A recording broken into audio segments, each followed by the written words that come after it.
సర్లే ఏం రాసావు చదివాడు టైటిల్ పేదవాడు బ్రాకెట్ లో రిచ్ మ్యాన్. ఫస్ట్ దొబ్బింది. పేదవాడని టైటిల్ పెట్టి మధ్యలో రిచ్ మ్యాన్ అంటే ఎదవా. అదే మరి నువ్వు ట్రెండ్ ఫాలో అట్లా టైటిల్ కి క్యాప్షన్ కి అస్సలు సంబంధం ఉండకూడదు. మీరు ఊరుకోండి, నువ్వే రాసావు చెప్పు నాన్న.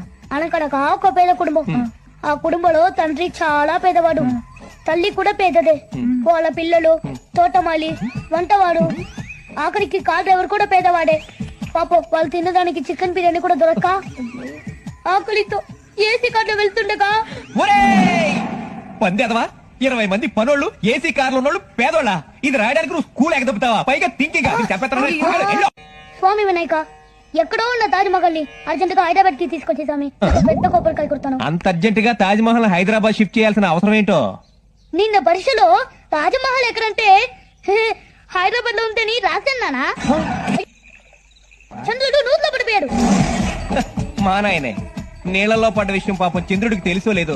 ఎంత బాగా కనిపెట్టావరా. అదంతా తర్వాత మంచి ఉంది కానీ ముందు చంద్రుడికి ఈత వచ్చి రాదో తొందరగా దిగి. నేను ఈ అమ్మ కడుపు మాడ. స్కూల్లో పిల్లలందరూ తినేది ఇది ఒక్కడే తినేస్తాడా? స్కూల్ నుంచి మధ్యలోనే వచ్చేసావట. స్కూల్కి వెళ్ళడం వేస్ట్, టీచర్కి ఏమీ రాదు. టీచర్లకి ఏమి రాదు నువ్వే డిసైడ్ చేస్తావా? అవును డాడీ. మొన్నేమో రాజీవ్ గాంధీ ఇందిరాగాంధీ కొడుకున్నాడు, నిన్నేమో సోనియా గాంధీ మొగుడున్నాడు, ఈ రోజు ప్రియాంక గాంధీ ఫాదర్ ఉన్నాడు. అందుకే చిరాకు వచ్చేసి